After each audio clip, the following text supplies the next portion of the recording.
तो guys almost अभी 4:15 हो चुके हैं, आफ्टरनून हो चुका है। मुझे बैंक से कॉल आया था क्योंकि मेरा फर्स्ट पेमेंट आने वाला है। तो हमारी इंडियन करेंसी है, तो बैंक में जो करेंसी आती है वो डॉलर में आती है, तो उसको कन्वर्ट करने के लिए हमें USD टू INR कन्वर्ट करना होता है। तो उसके लिए कुछ बैंक की प्रोसीजर है, वो मुझे फॉर्म फिलअप करना पड़ेगा जाके बैंक में आज। तो वो मैं आज फिलअप कर दूँगा और मेरा ट्रांजेक्शन ऑटोमेटिक मेरे बैंक में आ जाएगा।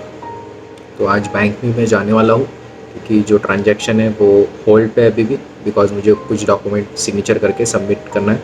और मेरा जो पेमेंट आने वाला है यूट्यूब का, उसका जो गूगल एडसेंस के थ्रू आता है, तो उसका सिग्नेचर करके मुझे सबमिट करना है अपनी ट्रांजैक्शन रिसिप्ट। तो अगर आप भी एक क्रिएटर है तो आपको पता होगा कि अगर फर्स्ट पेमेंट आता है तो ये सारी चीज़ें आपको फॉलो करना होता है, बैंक में जाके कुछ प्रोसीजर करना होता है, तभी आपका पेमेंट आ जाएगा आपके बैंक में। बैंक के पास तो आ चुका है, यूट्यूब ने भेज दिया है बैंक वालों को, बस अब बैंक मेरे अकाउंट में ट्रांसफ़र करने का बाकी है। जब तक मैं वो सिग्नेचर करके डॉक्यूमेंट उनको सबमिट नहीं करता, तो जो डॉक्यूमेंट है वो मेरे मेल पे भी आ चुके हैं। मुझे बैंक से कॉल आया था, तो मैं इसको सबमिट कर दूँगा। आपको मैं डॉक्यूमेंट भी दिखाता हूँ और फिर हम इसको बैंक की तरफ से मुझे मेल आया था और उसके साथ कुछ फाइल्स उन्होंने भेजे मेरे बैंक में, जो कि मेरी बैंक है कॉस्मॉस बैंक।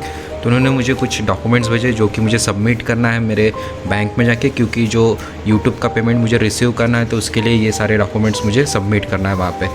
तो अगर आपकी भी बैंक में US डॉलर आता है, उसको इंडियन करेंसी में कन्वर्ट करना होता है, तो उसके लिए कुछ डॉक्यूमेंट्स आपको साइन करके सबमिट करना होता है अपने बैंक में, जो कि अभी मैंने प्रिंट कर लिया और मैं इसको सबमिट करूँगा। तो फिर उसके बाद ऑटोमेटिकली मेरे बैंक में ये क्रेडिट कर देंगे US डॉलर का INR में एक्सचेंज करके। तो ये भी आपको भी ज़रूरत पड़ सकती है शायद से। तो ये मुझे अभी जस्ट कॉल आया था बैंक से और उन्होंने मुझे मेल ID पे सेंड किए सारे डॉक्यूमेंट्स।